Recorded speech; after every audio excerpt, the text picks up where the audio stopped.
మన లోక రక్షకుడు అందరికీ ప్రభువైన యేసుక్రీస్తు వారికి నిరంతర మహిమ కలుగును గాక. చేయవలసిన పిల్లలందరికీ కూడా క్రీస్తు యేసు నామమున అందరికి శుభం తెలియజేస్తున్నాను. So wish you all happy Christmas. Wish you all happy Christmas. Right, అందరూ సంతోషంగా ఉంటూ ఇక పండుగలు జరుపుకుంటున్నటువంటి దినాలు. కానీ మనకు ప్రతి దినము కూడా దేవుడు మంచిదైనట్టుగా దేవుడు చూచాడనే విషయాన్ని ఆదికాండం 1వ అధ్యాయంలో మనం గమనించగలం. ఇలా ఉంటుండగా వీళ్ళ మనం ప్రపంచ నలుమూలన ఎదురున్న యేసుక్రీస్తు వారిని ఆయా కోణాల్లో తెలుసుకుంటూ క్రీస్తు ఎందుకు నిమిత్తమై భూలోకానికి వచ్చినాడో వాటి బట్టి ప్రభుని స్తుతిస్తూ ఉన్నారు, మహిమపరుస్తున్నారు. చాలా మంది కూడా ఆ యొక్క క్రైస్మస్ యొక్క విషయాల్ని తెలుసుకుంటూ ధ్యానించుటలో విఫలంలో అవుతున్నప్పటికీ కొందరు ఆధ్యాత్మిక మేలు పొందటం, వారి హృదయాలు సంతోషంతో నింపబడటం గమనించగలుగుతున్నాం. ఇదే చాలా మంది క్రిస్మస్ క్రిస్మస్ అని అంటూ ఉంటారు. మన యొక్క ఉచ్చారణ, కొంతమంది ఉచ్చారణలో కిస్మిస్ కిస్మిస్ అంటుంటారు. కిస్మిస్ కిస్మిస్ కిస్మిస్ తెలుసు కదా, రైట్, అలాంటి పరిస్థితి. బట్ దాని స్పెల్లింగ్ మనం కరెక్ట్ చూస్తే CHRISTMAS, క్రైస్మాస్. క్రైస్మాస్ అనగా క్రీస్తును ఆరాధించటము అని అర్థం. క్రీస్తును ఆరాధించటం అని అర్థం. క్రీస్తును ధరించి, క్రీస్తును కలిగి ఉండి, క్రీస్తు యొక్క వాక్యం మన హృదయంలో సంపూర్ణంగా ఉంచుకుంటూ ఆయన ఆరాధించటం. ఈ క్రైస్ట్ అంటే అనాయింటెడ్ వన్, క్రీస్తు అనగా అభిషక్తుడు. మాస్ అంటే ఆరాధన అని అర్థం. గతంలో రోమా సామ్రాజ్యం డిసెంబర్ 25న ఆ దినంలో సూర్య భగవానుడు లేదా మిత్ర అనేటువంటి పేరునటువంటి దేవుణ్ణి జన్మదినంగా వారు భావించి పండుగను ఆచరించేవారు. అయితే ఏదని అనేటువంటి 7వ నెల 15వ తేదీ మెస్సియా యొక్క జన్మదినము అని యూదుల యొక్క క్యాలెండర్ ప్రకారం అర్థం చేసుకోవచ్చు. అబి అనేటువంటి మొదటి నెల 14వ తేదీ మెస్సియా మరణదినముగా సంఖ్యాకాండ 16 ఆధారం చేసుకుని ఎప్పుడు క్యాలెండర్ చెప్తూ ఉంటుంది. మెస్సియా శరీరము 3 రాత్రులు 3 పగలు భూగర్భంలో ఉన్నాయనేసి మత్తయి సువార్త 12:40 మనం ఆ యొక్క హీబ్రూ నుంచి గ్రీక్ ట్రాన్స్లేట్ చేయబడినప్పుడు ఈ విషయాలు గమనించగలుగుతున్నాం. అది అనేటువంటి మొదటి నెల 17వ తేదీ యేసుక్రీస్తు వారి యొక్క పునరుత్థాన దినంగా భావిస్తున్నారు. అయితే యూదుల యొక్క క్యాలెండర్ ప్రకారం యేసుక్రీస్తు యొక్క డేట్ ఆఫ్ బర్త్ మనం దాన్ని చూసినప్పుడు గ్రెగోరియన్ క్యాలెండర్ లోకి మార్చితే డిసెంబర్ 25 వస్తుంది. మరికొంతమంది ఆ యొక్క శాస్త్రవేత్తలు నాడీలు చేయబడినటువంటి దినం నుంచి మొదటికి వెనక్కి వచ్చినప్పుడు అది డిసెంబర్ 25గా భావించారు. అయితే ఈ దినాలను మనం చూస్తున్నట్లయితే ఈ పండుగ యొక్క వాతావరణాలు కొంతమంది గమనిస్తూ ఉన్నప్పుడు ప్రవర్తన నోట ఏదైతే తెలియచేయబడిందో ఆ ప్రవచనాలు నెరవేర్చబడుతూ వచ్చాయి. ప్రవక్తలు ఏ విషయాల గురించి వారు ముందుగానే దేవుని యొక్క ఆత్మావేశమై పలికి ఉన్నారో అవన్నీ నెరవేర్చబడుతూ వచ్చాయి. అయితే నేటి దినంలో ఈ క్రైస్మస్ యొక్క శుభ సందర్భంగా మరికొన్ని విషయాలు ఎల్లప్పుడూ వినేటివి చదువుతున్నటువంటి విషయాలే మరొకసారి మనం రెఫరెన్స్ అవుతూ ముందుకు వెళ్దాం. రైట్, అందరం కలిసి ఒక 2 వచనాలు చదువుదాం. దయచేసి గమనించండి. లూక్ చాప్టర్ 2, లూకా రాసిన సువార్త 2వ అధ్యాయం. లూకా రాసిన సువార్త 2వ అధ్యాయం 10-11 వచనాలు అందరూ కలిసి చదువుదాం. Let us read together. అందరం కలిసి చదువుదాం. లూకా రాసిన సువార్త 2వ అధ్యాయం 10-11 వచనములు. Gospel according to Luke chapter 2 versus 10 and 11. అయితే ఆ దూత, భయపడకుడి, ఇదిగో ప్రజలందరికీ కలుగు మహా సంతోషకరమైన సువర్తమానం నేను మీకు తెలియజేస్తున్నాను. దావీదు పట్టణమందు నేడు రక్షకుడు మీకు పుట్టి ఉన్నాడు, ఈయన ప్రభు అయిన క్రీస్తు. సహాయం కోరుతూ ప్రార్థన చేద్దాం. మేము అప్పుడు తండ్రి మహోన్నతుడు దేవ, మీ యొక్క అద్వితీయ కుమారుడు అప్పుడు యేసుక్రీస్తు వారిని ఈ లోకానికి పంపడం ద్వారా ప్రపంచ నలుమూల అనే దినమున అనేక విషయాలు జ్ఞాపకం చేసుకుంటూ క్రైస్ట్ వాస్ని తండ్రి వారు సంబరంగా జరుపుకుంటూ ఉంటుండగా సంఖ్యలో స్థానిక సంఘం కూడా రావడానికి తండ్రి మాకు సహాయం చేసినందుకు ఆచరిస్తాం. ఇంతవరకు పాట ద్వారా మీరు మహిమపరచబడినకై, సంగీతం ద్వారా మీరు గణపరచబడినకై ఎంతో ఆశలు చెల్లిస్తున్నాం. తండ్రి మీరు వాక్యం ద్వారా నాతో మాట్లాడండి, మీ నామ మహిమపరచుకోండి, క్రీస్తు యేసు మహిమపరచబడి సహాయం చేయండి. స్థానిక సంఘానికి క్షేమాభివృద్ధి కలిగించండి. చెరువుసిన మా యొక్క ఆధ్యాత్మిక జీవితాలకు మేలు దయచేయమని మా రక్షకుడు ప్రభువు క్రీస్తు యేసు నామమున ప్రార్థిస్తున్నాం తండ్రి, ఆమేన్. ప్రభువునందు ప్రియ సహోదర సహోదరులారా, ఈ యొక్క వచనాలను బట్టి మనం గమనిస్తున్నట్లయితే మత్తయి రాసిన సువార్త 1-2 అధ్యాయాలు, లూకా రాసిన సువార్త 2వ అధ్యాయం మనం చూసినప్పుడు ఈ యొక్క క్రీస్తు జన్మదినాన్ని గురించినటువంటి అనేక అంశాలు చక్కగా పొందుపరచబడ్డాయి. అదే సమయంలో బిలాము అనేటువంటి ప్రవక్త, యెషయా ప్రవక్త, మీకా ప్రవక్త క్రీస్తు యొక్క జన్మ గురించి ముందుగానే ప్రవచించి ఉంటున్నారు. ఈ ప్రవచించినటువంటి విషయాలు ఈ కొత్త నిబంధనకు నెరవేర్చబడినట్టుగా మనం గమనించగలుగుతాం. అయితే దేవుడు ఒక్కడే, మనుషులందరికీ కూడా దేవుడు ఒక్కడే అనే విషయాన్ని అన్ని మతాలు, అన్ని కులాలు ఘోషిస్తున్నప్పటికీ, మత గ్రంథాలు కొన్ని వక్రీకరిస్తున్నప్పటికీ, కొన్ని ఇజమ్స్ అనేటువంటివి దేవుడు ఒక్కడే అనేటువంటి తీజం నుంచి పోలికలోకి వెళ్ళిన తర్వాత మనుషులు ఆ దేవుడు ఎవరో ఎదుర్కొనే పరిస్థితులు ఉంటున్నాయి.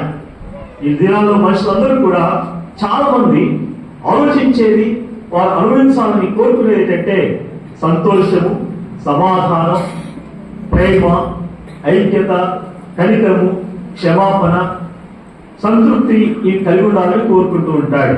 మంచిది, చాలా సంతోషం కదా, సంతోషం. కానీ లోకంలో ఉన్నటువంటి పరిస్థితులు బట్టి, వ్యక్తిగతమైనటువంటి భావోద్రేకాలను బట్టి, వ్యక్తిగతమైనటువంటి ఆలోచనలు బట్టి, వ్యక్తిగతమైనటువంటి తలంపులు బట్టి, ఊహలు బట్టి మానవుని యొక్క జీవితం హృదయంలో నుండి ఏవైతే బయటకు వెళ్ళాయో, శరీర కార్యాలు అయితే స్పష్టంగా కనబడుతున్నాయో, వీటి వల్ల మనుషుడు సంతోషాన్ని కోల్పోతున్నాడు, దుఃఖాన్ని కలిగి ఉంటున్నాడు, సమాధాన శాంతి సమాధానం కోల్పోతున్నాడు, ఎంతో వేదన బాధలో ఉంటున్నాడు, నిరాశ నిస్పృహలో ఉంటున్నాడు, క్షమాపణ లేని పరిస్థితిలో ఉంటున్నాడు, ఆక్రోశాలు, ఆవేదనలు అవన్నీ కలుగుతూ ఉంటున్నాయి, పోరాటాలు కలుగుతూ ఉంటున్నాయి.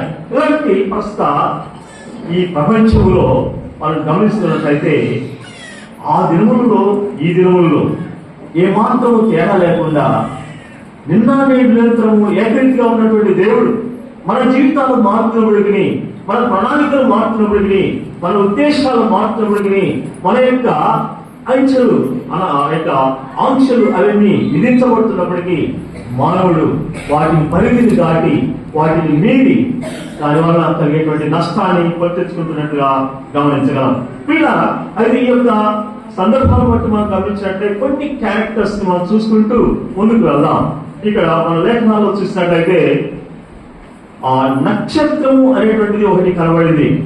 నక్షత్రం, ఆ నక్షత్రాన్ని మనం గమనించినట్లయితే యేసు క్రీస్తుకు ఆయన పుట్టుకు సాదృశ్యంగా మనం చూస్తాం.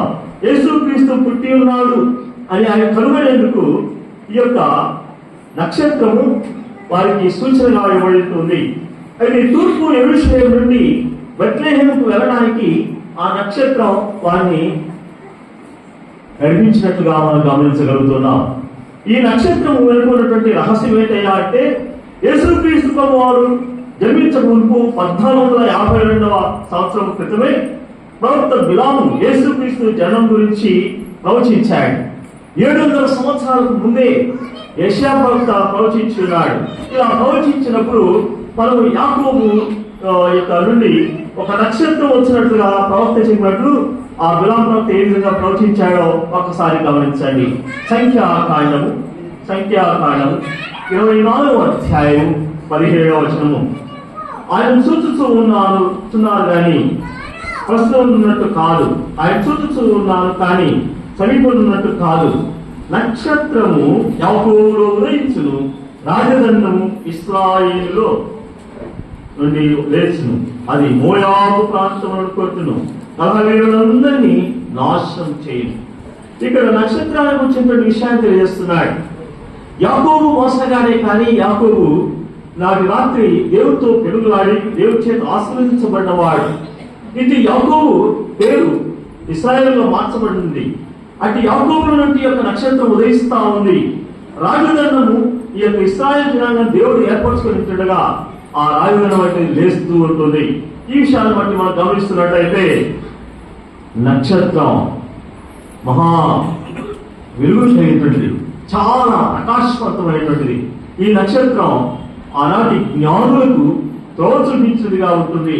ఈ నక్షత్రం వెలుగు సూచనగా ఉంటుండగా వెలుగులో నడిచేటువంటి వారు దేవుని యొక్క సంబంధులుగా ఉంటున్నారు. చీకట్లో నడిచేటువంటి వారు అపవాది సంబంధులుగా ఉంటారు. వెలుగులో అన్ని ప్రత్యక్షమవుతాయి. అందుకని యోహాను రాసిన సువార్త మొదటి అధ్యాయం చూసినట్లయితే ఆదియందు వాక్యం ఉండెను, వాక్యము దేవుని యొక్క ఉండెను, వాక్యము దేవుడే ఉండెను, ఆ వాక్యము జీవమైనను, ఆ జీవం మనుషులందరికీ వెలుగైంది. ఈ వెలుగు లోకంలో ప్రకాశించుతున్నది, కానీ చీకటి దాన్ని ఎంత మాత్రము గ్రహింపకుండాను అని రాయబడింది. చీకటి గ్రహించట్లేదు. ఎవరైతే చీకటి క్రియలు జరిగిస్తుంటారో, ఎవరైతే చీకటి గల ప్రదేశంలో సంచరిస్తుంటారో, ఎవరైతే చీకటిని ప్రేమిస్తుంటారో, ఎవరైతే చీకటి సంబంధించిన వాటిని కలిగి అట్టి వారితో సంబంధం కలిగి ఉంటారో ఈ యొక్క వెలుగులో నడవజాలరు, ఈ వెలుగును కలిగి ఉండజాలరు, ఈ వెలుగులో వారు ప్రకాశించజాలరు. యేసుక్రీస్తు వారు పండుగ ప్రసంగం చేస్తూ మత్తయి సువార్త 5వ అధ్యాయంలో ఇలా రాయబడి ఉంది, మీరు లోకములకు వెలుగై ఉన్నారని. You are the light of this world. ఈ లోకానికి వెలుగైంటూ ఉన్నారు. అయితే ఈ యొక్క లోకం వెలుగైంటుందని మనిషారా మన దీపములు వెలిగించి మంచం కింద కుంచం కింద పెట్టకూడదు. అందరికీ వెలిగించి ప్రకాశించడానికి దీపోత్తమమునే పెట్టాలి. కానీ ఈ యొక్క దీపం ఏంటి అంటే నరుడి యొక్క ఆత్మ యెహోవా పెట్టిన దీపం, నరుడి ఆత్మ యెహోవా పెట్టిన దీపం. కానీ ఈ దీపాన్ని మనం ఆర్పివేయకూడదు. అది పగటి వనరులో అపోస్తలుడు పౌలు గారు చెప్తున్నాడు, ఆత్మను ఆర్పకుడి. ఆత్మను ఆర్పివేస్తే ఏమవుతుంది? అలాగే వేరే కాలంలో మనం చూసినట్లయితే ఈ యొక్క దీపం ఎప్పుడు వెలిగించబడుతుంది? సాయంకాలం వరకు ఉదయకాలం వరకు నిత్యము వెలిగించబడేటువంటిదిగా అవుతూ ఉంది. ఆ మందిరంలోన అది వెలిగించబడుతూ ఉంటున్నప్పుడు ఆ దీపం అనేకులకు ప్రకాశవంతమైనటువంటి వెలుగును కలిగిస్తూ ఉంది. అలాగైతే ఈ సాయంకాలం ఉదయం వరకు మనం ఉన్నటువంటి ఈ జీవితాన్ని సూచిస్తుంది. ఈ యొక్క యేసుక్రీస్తు ప్రభు యొక్క రాకడ వరకు ఈ యొక్క సందర్భాన్ని సూచిస్తూ ఉంటుంది. అలాగైతే మనం ఎలాంటి వారంగా ఉన్నాం? వెలుగులో నడిచే వారంగా ఉన్నామా? ఆ నక్షత్రం నడిపించే కొరకు సాగిపోయే వారంగా ఉంటున్నామా? అదే యాకోబు ప్రవక్త అంటున్నాడు, అర్థం అనేటువంటి దానిలో మీ సహజమును చూసాం. ఏ దేవుని యొక్క వాక్యాన్ని అద్దంతో పోలుస్తున్నాడు. Not only the shaving mirror, shaving చేసుకునే మిర్రర్ కాదు, లేకపోతే ఒక పెద్ద డ్రెస్సింగ్ టేబుల్ లో ఉండేటువంటి ఒక మిర్రర్ కాదు. దేవుని యొక్క వాక్యములో బహిర్గతమైనవే కాకుండా అంతర్గతంగా ఉన్న అన్ని కూడా ప్రత్యక్షపరచబడతాయి. అందుకని చాలా మంది దేవుని యొక్క వాక్యాన్ని వినడానికి ఇష్టపడరు. చాలా మంది దేవుని యొక్క వాక్యాన్ని చదవడానికి ఇష్టపడరు. అనేకులు దేవుని యొక్క వాక్యాన్ని హృదయంలో భద్రపరచుకోవడానికి ఇష్టపడరు. దేవుని యొక్క వాక్యాన్ని ధ్యానం చేసి బయటపడడానికి ఇష్టపడరు. ఎందుకు తెలుసా? అవన్నీ బయటపడతాయి కాబట్టి. Whatever you are hiding in the heart, everything will be revealed. నీ ప్రేమ ఏదైతే నువ్వు రహస్యంగా దాచి ఉంచుతున్నావో అవన్నీ కూడా ప్రత్యక్షపరచబడతాయి. వాటి వెలుగులో నడుచుకోవడం. ఈ యొక్క నక్షత్రం అలాంటి స్థితిని తెలియజేస్తా ఉంది. ఈ నక్షత్రాన్ని చూసింది ఎవరు? అందరూ తెలుసు, జ్ఞానం. దాన్ని లాటిన్ లో మనం చూసినట్లయితే మెగాయ్ అంటారు. 3 wise men, 3 జ్ఞానులు. మీరు తూర్పు దేశపు జ్ఞానులు అంటున్నారు. ఈ యొక్క జ్ఞానులు వారు ఏం చేస్తున్నారండి? వారు ఈ నక్షత్రాన్ని కనుగొన్నప్పుడు చాలా ఆశ్చర్యచకితులయ్యారు. ఈ నక్షత్రాన్ని కనుగొన్నప్పుడు ఏదో హిస్టారికల్ ఈవెంట్ జరిగింది, చారిత్రాత్మకమైనటువంటి సంఘటన ఈ లోకంలో చోటు చేస్తుందని వారు గమనించగలిగారు. ఆ నక్షత్రాలు చూసినప్పుడు వారు ఏమాత్రం తడువు చేయలేదు. ఆ నక్షత్రాలు చూసినప్పుడు వారు వేగిర పడ్డారు. ఆ నక్షత్రాలు చూసినప్పుడు ఆ యొక్క ఆయుష్యున్నటువంటి రాజు దగ్గరికి వెళ్ళారు. ధైర్యంగా ఆ యొక్క హీరో రాజు అన్నాడు, రాజా, యూదులకు రాజుగా పుట్టినవాడు ఎక్కడా? యూదులకు రాజుగా పుట్టినవాడు ఎక్కడా? యూదులకు రాజుగా పుట్టినవాడు ఎక్కడా అని అన్నాడు. రాజుకి ఎలా ఉంటే ఒకసారి ఆలోచించండి. లోపల మరణ పడుతున్నాడు, లోపల కలవర పడుతున్నాడు, ఆవేశం ఆక్రోశం వస్తా ఉంది, ఉగ్రరూపం దాలుస్తూ ఉన్నాడు. నాకు బదులుగా ఇంకొకడు యొక్క యూదుల రాజుగా పుట్టాడా అనేటువంటి తలంపులు, ఆలోచన, ఊహలు రేకెత్తుతూ ఉన్నాయి. కానీ చాలా కుయుక్తిగా ఆ తూర్పు దేశం జ్ఞానంతో చెప్తున్నాడు, మీరు వెళ్ళి పూజించి మరొచ్చిన తెలియజేస్తే నేను వెళ్తానన్నాడు. ఈ సాదృశ్యాన్ని మనము ద బుక్ ఆఫ్ ఎక్సోడస్ నిర్గమకాండంలో 2వ అధ్యాయం 2వ అధ్యాయం చూసినట్లయితే, ఆనాడు ఇశ్రాయేలు జనాంగం బహుగా విస్తరిస్తూ ఉంటే తట్టుకోలేక ఫరో రాజు ఏం చేశాడు, ఆ స్త్రీలు డెలివరీ అయినప్పుడుగా కాన్పు జరిగినప్పుడు మగపిల్ల వాడినట్లయితే కాన్పు పీటల మీద వారి గొంతు పిసికి చంపేమన్నాడు, ఆడపిల్ల అయితే బతికేయమన్నాడు. ఇక్కడ కూడా హేరోదు రాజు ఏం చేశాడయ్యా అంటే, ఆ యొక్క తూర్పు దేశం జ్ఞానులైతే కనుగొనగలరు, ఇతనైతే సహజంగా కనుగొనలేడు కాబట్టి మీరు వెళ్ళి పూజించి ఆ యొక్క తావు లేక ఆ చోటు ఏదో మాకు తెలియజేస్తే నేను కూడా వెళ్తాను అన్నాడు. వెళ్తున్నప్పుడు తూర్పు దేశపు జ్ఞానులకు దేవుడు ఆనాడు తన దూత ద్వారా అనేక విషయాల్ని బోధిస్తూ వచ్చాడు. వారు వెళ్ళారు.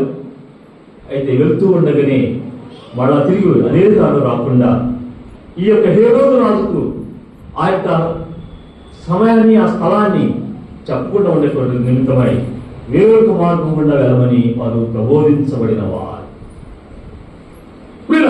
ఇలా ఉన్న తూర్పు దేశం జ్ఞానులు ఏం చేశారు అంటే, వారు కనుగొన్న తర్వాత అత్యానంద భరితులయ్యారు, వెళ్ళారు, సాగిలపడ్డారు, మొక్కారు. వారు ఇచ్చేటువంటి ఈవులు ఎలాంటి, బహుమానాలు ఎలాంటి అంటే చాలా శ్రేష్టకరమైన బంగారము, బోలము, సాంపురాణి అనేటువంటి శ్రేష్టమైనటువంటి కానుకలు వారు సమర్పించారు. అలాగే మనం దేవుని సన్నిధికి వస్తూ ఉన్నాం, మనము ఏలాగున ప్రభు సన్నిధిలో ఉంటున్నాం. ఇంకా దుఃఖంలో ఉంటున్నామా, లేదా అత్యానంద భక్తులుగా ఉంటున్నామా, లేదా మనము కుంచెటువంటి స్థితిలో ఉంటున్నామా? ఆ యొక్క తూర్పు దేశం జ్ఞానం వల్ల మన పెట్టెలు విప్పేవారంగా, మన హృదయాలు విప్పేవారంగా, మన మనస్సు విప్పేవారంగా, మనకు కలిగినటువంటి స్వాస్థ్యంలో శ్రేష్టకరమైనటువంటి విప్పి అర్పించిన వారంగా ఉంటున్నామా? లూకా రాసిన సువార్త 2వ అధ్యాయానికి వస్తే అక్కడ గాబ్రియేలు దూత ఆ గొల్లలకు ప్రత్యక్షమని తెలియజేశారు.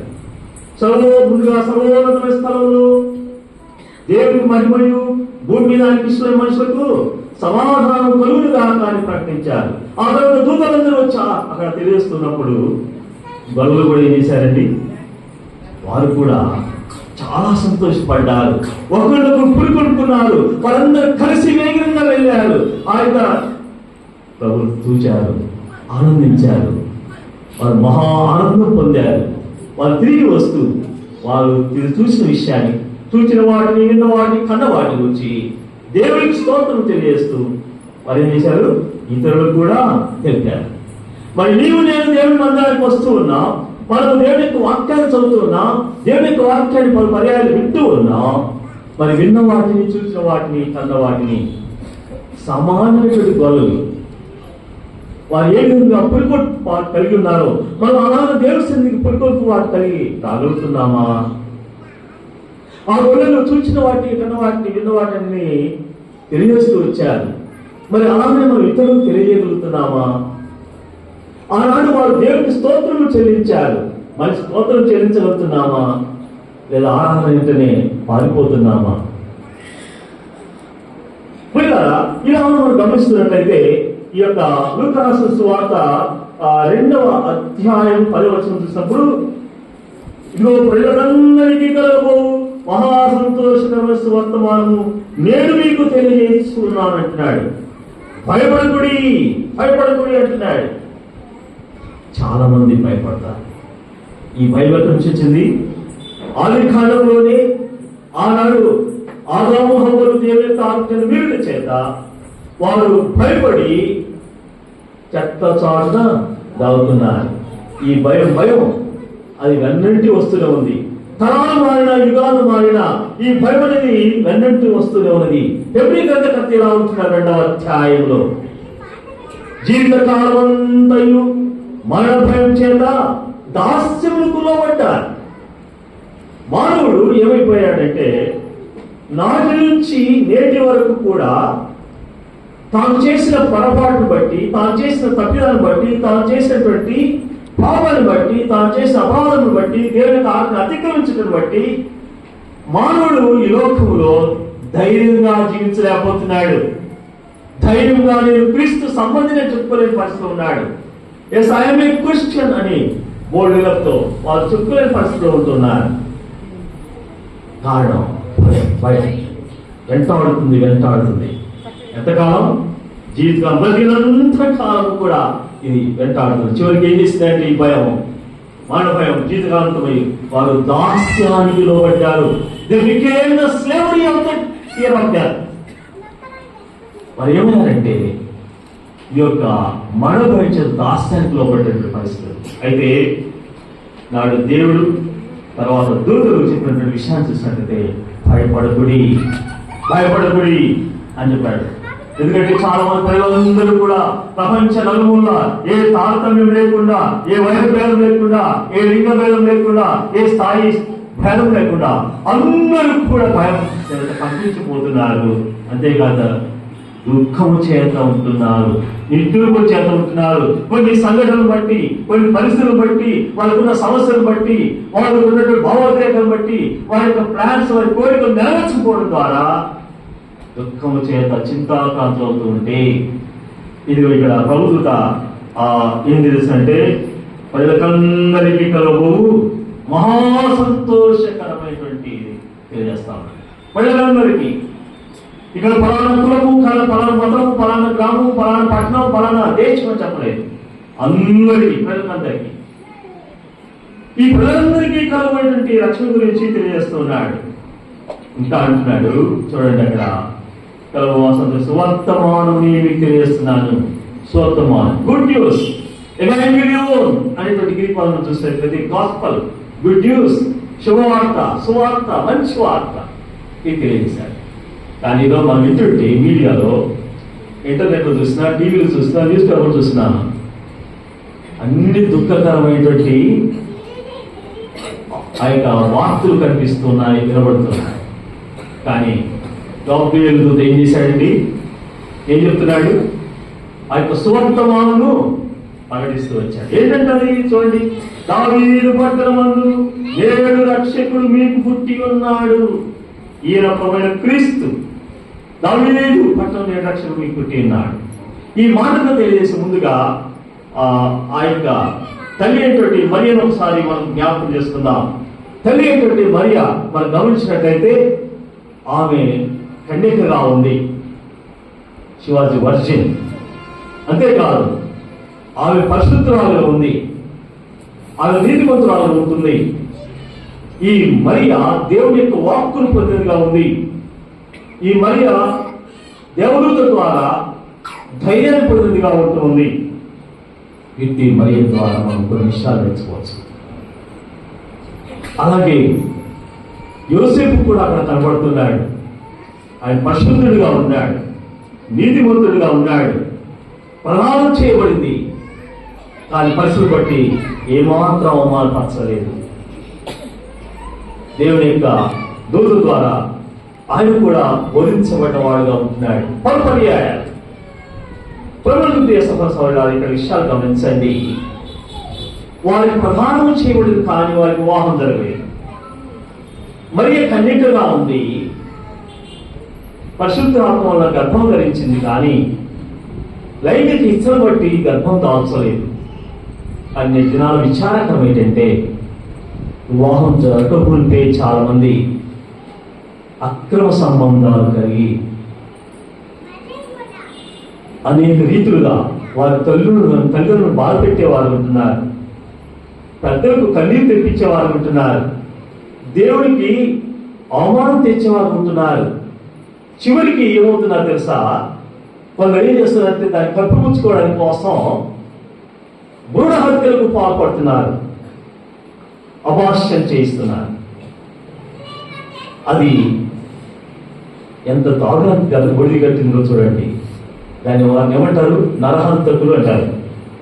హత్య గావించటం. మరికొంతమంది వివాహమైన తర్వాత కూడా అక్రమ సంబంధాలు కలిగి పాపము ఆ వ్యభిచారం చేత రొంపిలో కూరుకుపోయి పరిశుద్ధులుగా లేకుండా పోతా ఉన్నారు. కానీ మరియా కన్యక పరిశుద్ధురాలు, పరిశుద్ధాత్మ గర్భం ధరించింది. యోసేపు పరిశుద్ధుడు, నీతిమంతుడుగా ఉంటాడు. నీవు నేను అలాగే జీవించాలని వీరి యొక్క క్యారెక్టర్ ద్వారా మనం నేర్చుకోగలుగుతున్నాం. ప్రియులారా, మనం ఇంకా గమనిస్తూ వచ్చినట్లయితే హేరోదు అనేటువంటి ఈ రాజు ఎలాగున్నాడు? నేత్రాలు కొందరు కఠిన హృదయాలు, కఠిన మనస్సు కలిగిన వారుగా, బయటకు ఒకటి లోపల ఒకటి కలిగిన వారు ఉంటున్నారు. వారి ఆలోచన, తలంపు, వారి యొక్క ప్రణాళిక, ఉద్దేశాలు హేరోదు రాజు కలిగిన వారుగా కొందరు ఉంటున్నారు. కాబట్టి వీటన్నిటి ఎరిగిన వాడు దేవుడు. అయినను ఇదిగో వీరు వెళ్ళి అక్కడ పూజించిన తర్వాత జ్ఞానులు దేవుని చేత బోధించబడ్డ వారుగా ఉంటున్నారు. వారు అక్కడి నుంచి ఐగుప్తుకు పారిపోయిన వారు ఉన్నారు. ఐగుప్తుకు వెళ్ళారు. ఈ దినాల్లో కూడా కొందరు కొన్ని పరిస్థితులు బట్టి వారున్న స్థానం నుంచి మరొక ప్రాంతానికి వెళ్ళవలసిన పరిస్థితి ఉంటుంది. ఎలాగనగా యేసుక్రీస్తు ప్రభు కూడా ఆనాటి దినాల్లో ఏం చేశాడో మనం సువార్త పుస్తకాల్లో గమనించగలం. ఎందుకోసం అంటే we have to protect our lives. మన జీవితాన్ని కాపాడుకోవడానికి, మన కుటుంబాన్ని కాపాడుకోవడానికి, మన ప్రాణాన్ని దక్కించుకోవడానికి అది వెళ్ళారు. కొంతకాలం అయిన తర్వాత మళ్ళా గాబ్రియల్ దూత ద్వారా వారు బోధించబడ్డప్పుడు తిరిగి ఆ సంభవించినటువంటి ఆ యొక్క హేరోదు రాజు చనిపోయాడు. అప్పటికే ఆయన వీళ్ళు నన్ను అవమానించాలనుకొని ఏం చేశాడు? 2 సంవత్సరాల పిల్లలందరినీ కూడా చంపించాడు. పిల్లల నేటి దినాల్లో కూడా ప్రపంచంలో మనం గమనిస్తున్నట్లయితే క్రీస్తును కలిగిన వారు, క్రీస్తుని గురించి ప్రకటిస్తున్న వారు, క్రీస్తు కొరకు సాక్షులుగా ఉన్నటువంటి వారిని నాటి దినాల్లో ఆ యొక్క మోషే పుట్టినప్పుడు ఏ విధంగా ఫరో రాజు చంపించాడో, యేసుక్రీస్తు వారు ఈ లోకానికి వచ్చినప్పుడు ఆ యొక్క హేరోదు రాజు ఎలా చంపించాడో అందరూ మతమౌఢ్యము చేత చంపిస్తూ ఉన్నారు. కానీ దేవుడు క్షమించేవాడు ఉన్నాడు. పశ్చాత్తాపంతో పాపం విడిచిపెట్టినట్లయితే, దేవుని యొక్క దైవత్వాన్ని తెలుసుకున్నట్లయితే, లోకరక్షకుడుగా ఈ లోకానికి వచ్చిన యేసుక్రీస్తు వారిని గురించి మనం ఎరిగిన వారు అయితే, యేసుక్రీస్తు యొక్క దైవిక లక్షణాలను బట్టి మనం ఆయన గమనించగలిగితే అది ఎంతో క్షేమకరం. అయితే మరి అంటుంది కదా, సర్వశక్తుడు నాకు గొప్ప కార్యం చేసిన కనుక ఇది మొదలుకొని అన్ని తరముల వారు నన్ను ధన్యురాలని అనుకుంటారు అని లూకా రాసిన సువార్త 1వ అధ్యాయం 49వ వచనంలో ఉంటూ ఉన్నాయి.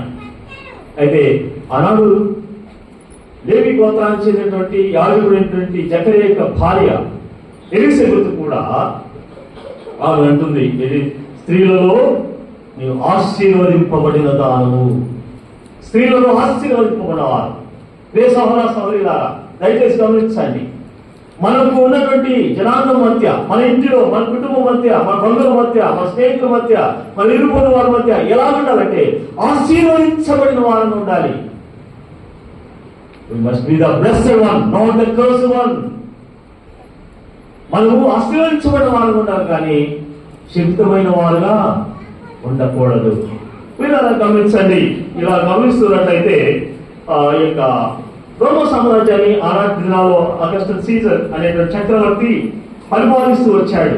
ఇప్పుడు 2020 సంవత్సరాల క్రితం, ఇప్పుడు 2025 కదా, ఆ దినాల్లో జరిగేటువంటి సంఘటన మనం తెలియదు. అయితే ఈ యొక్క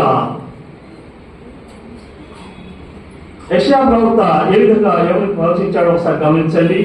యెషయా ప్రవక్త 9వ అధ్యాయము 6వ వచనం గమనిద్దాం.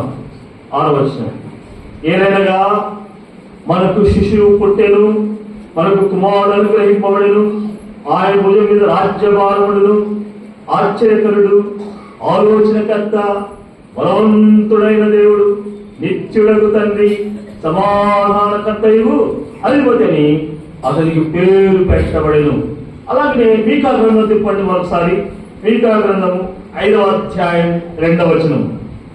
బెత్లెహేము ఎఫ్రాతా, యూదా వారి కుటుంబములలో నీవు స్వల్పమైన గ్రామమైనను నా కొరకు ఇశ్రాయేలు ఎలగోవాడు నీలో నుండి వచ్చును. పురాతన కాలం మొదలుకొని శాశ్వత కాలము ఆయన ప్రత్యక్ష మగుచు ఉండేను. ఈ యొక్క వచనాలు మనం గమనిస్తున్నట్లయితే ఏదైనా మనకు శిశువు పుట్టెను. గాబ్రియలు దూత కూడా ఏం ప్రకటిస్తున్నాడండి? ఇదిగో ప్రజలందరికీ కలుగు మహాసంతోషం శుభవర్తమానం నేను మీకు తెలియజేస్తున్నానని చెప్తూ, దావీదు పట్టణం నుండి నేడు రక్షకుడు మీకు పుట్టినాడు. దావీదు పట్టణం నేడు రక్షకుడు మీకు పుట్టినాడు. ఎవరా రక్షకుడు? ఆయన ఏం చేశాడు, ఏం చేస్తాడు అనే విషయాలు గమనించినట్లయితే, ఆ శిశువు పుట్టినప్పుడు ఈ యొక్క తూర్పు దేశపు జ్ఞానులు వెళ్ళి శిశువును చూసి అత్యానంద భక్తులై వారు సాగిపడి నమస్కరించి వారు ఏం చేశారు? తమ పెట్టెలకి కానుకలు సమర్పిస్తూ వచ్చారు. అలాగే ఇక్కడ యెషయా ప్రవక్త చెప్పిన రీతిగా ఆ ఎవరైనా మనకు శిశువు పుట్టాడు, ఆ శిశువు ఎవరైనా మన కుమారుడుగా అనుగ్రహించబడ్డాడు. దేవుని యొక్క కుమారుడుగా, మనిషి యొక్క కుమారుడి లోకానికి వచ్చాడు. ఆ విషయాన్ని మనం చూసినట్లయితే రోమా పత్రిక 1వ అధ్యాయంలో ఆయన ఏ విధంగా దేవుని కుమారుడు గాను మనుష్య కుమారుడు గాను నిరూపితమైన తెలియబడింది. అలాగే అపోస్తలుడైన పౌలు గారు తిమోతికి రాసిన మొదటి పత్రిక 1వ అధ్యాయం 15వ వచనంలో చూసినట్లయితే, పాపులను రక్షించుటకు క్రీస్తు యేసు ఈ లోకములకు వచ్చిన మాట నమ్మదగినది, పూర్ణాంగీకారణకు యోగ్యమైనదై ఉన్నది అన్నాడు. ఎందుకు వచ్చాడంటే పాపులను రక్షించడం కోసం వచ్చాడు. లూకా రాసిన సువార్త 12వ అధ్యాయం 10వ వచనం చూసినట్లయితే, నశించిన దానిని వెనక్కి రక్షించడకు మనుష్య కుమారుడు ఈ లోకానికి వచ్చాడు. యోహాను సువార్త 1వ అధ్యాయం 14వ వచనం చూసినట్లయితే, ఆదియందు వాక్యమైన దేవుడు ఆయన శరీరధారి కృపాసక్తి సంపద మన మధ్య నివసించాడు. యోహాను రాసినటువంటి మొదటి పత్రిక 4వ అధ్యాయం 10వ వచనాలు చూస్తూ వెళ్ళినట్లయితే, మనకు జీవము కలిగినట్లు దేవుడు తన స్వకీయ కుమారుని మన కొరకు లోకానికి పంపించనన్నాడు. ఈ వచనాన్ని క్రోడీకరించుకుంటూ ఒకసారి మాట్లాడతాం. మనము చీకటిలో ఉండగా వెలుగులోనికి నడిపించడానికి ఆయన లోకానికి వచ్చాడు.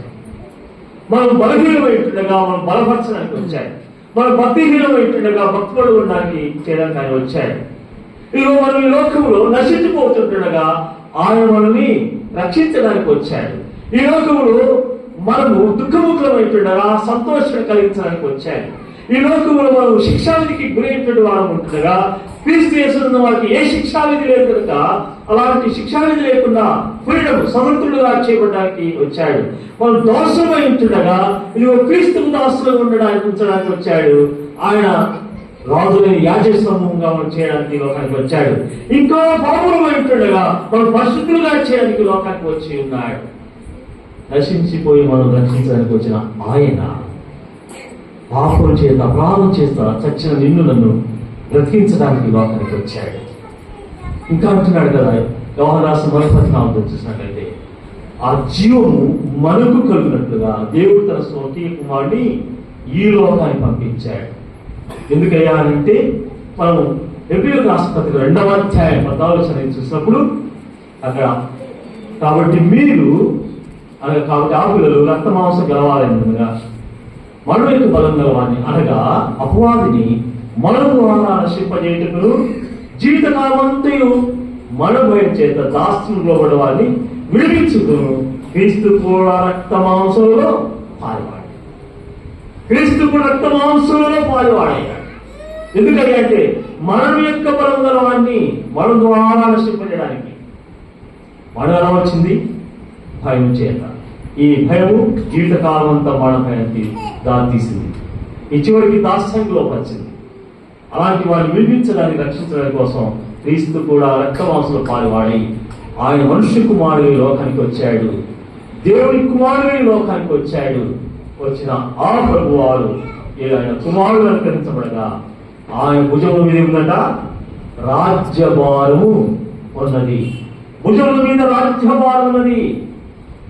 అందుకని ఆనాడు జ్ఞానులు అంటున్నారు, అయ్యా యూదులకు రాజుగా పుట్టినవాడు ఎక్కడా అని అడిగారు. దురప్రవక్త బోధించాడు, ఇదిగో ఆయన రాజ్యదండము ఏమవుతుంది, ఏలుతుంది, లేస్తుంది. మనం పడిపోయిన వారంగా ఉండకూడదు, లేపబడిన వారంగా ఉండాలి. మనం నిద్రించే వారంగా ఉండకూడదు, లేపబడిన వారంగా ఉండాలి. ఇంకా నువ్వు ఏ విషయాలైనా ఎక్కడైనా సరే నువ్వు ఆర్థికంగా పడిపోయే స్థితిలో ఉన్నట్లయితే నేను లేపేవాడు యేసుక్రీస్తు అన్నాడు. అందుకోసమే ఈ లోకానికి వచ్చాడు. ఇంకా భూమిలో పడిపోయి దాసులుగా ఉంటే నిన్ను ఆయన రాజదండం చేత నేను పైకి లేపి నిన్ను ఏడడానికి ఇష్టపడుతున్నాడు. అందుకని ఇదిగో దావీదు పట్టణంలో నీ రక్షకుడు మీకు పుట్టినాడు, ఈయన ప్రభు క్రీస్తు.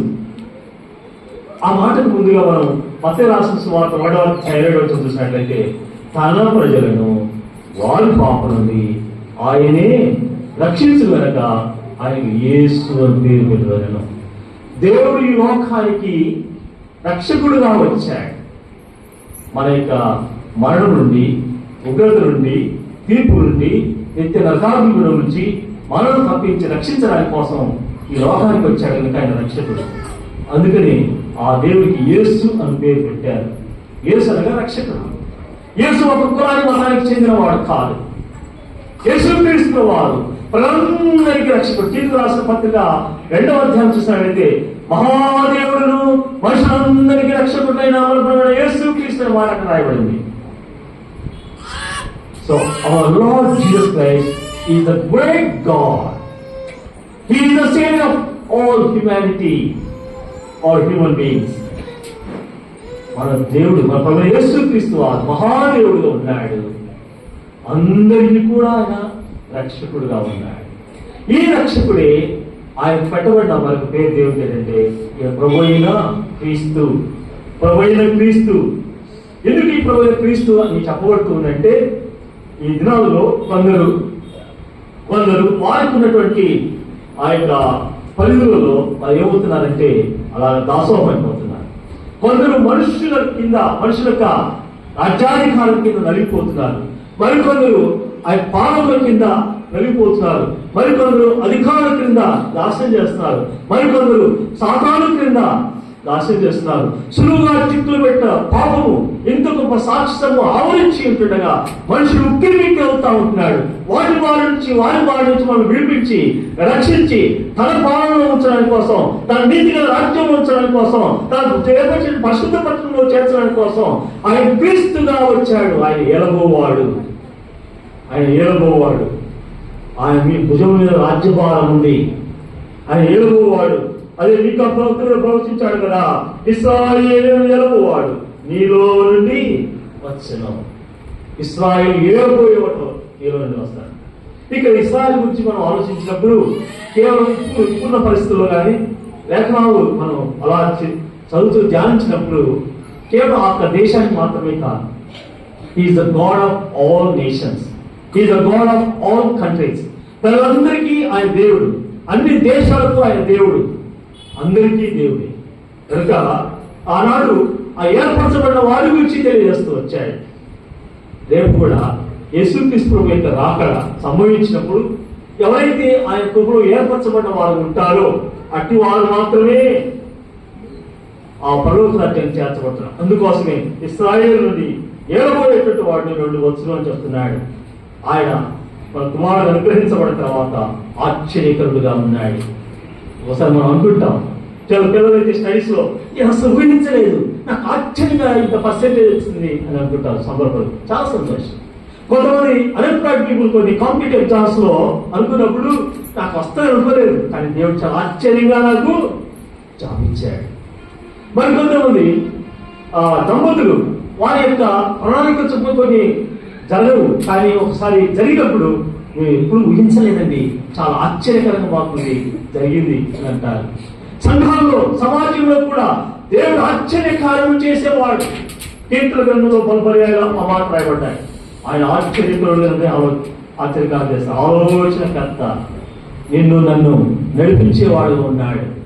ఆయన పరలోకపు సంబంధమైన ఆలోచన దయచేసి మనల్ని ఆయన కొరకు ఎలా జీవించాలో ఆయన ఆలోచన చెప్పి నడిపించేవాడు ఉన్నాడు. బలవంతుడైన దేవుడు, మనం యొక్క బలం గలవాడిని అనగా అపవాది మనంతో నశింపజేసిన వాడు బలవంతుడైన దేవుడు కాబట్టి ఆయన ఏం చేశాడు? పాపం చేత అపరాధం చేత చచ్చిన వారిని మనం బతికించాడు. ఆ జీవ మనుషులు అనుగ్రహించబడినట్లు జీవుడైన దేవుడు ప్రత్యక్షపరచబడ్డాడు. ఆయన బలవంతుడైన దేవుడుగా ఉంటూ నిత్యుడు తండ్రిగా ఉన్నాడు. ఈ లోకంలో మన తల్లిదండ్రులు తాత్కాలికమే, ఈ లోకంలో మన పిల్లలు తాత్కాలికమే. ఎన్నో తరం వెంబడి తరం గడిచిపోయింది. మనం ఈ యొక్క ప్రసంగంలో కూడా అధ్యాయం చూస్తాం.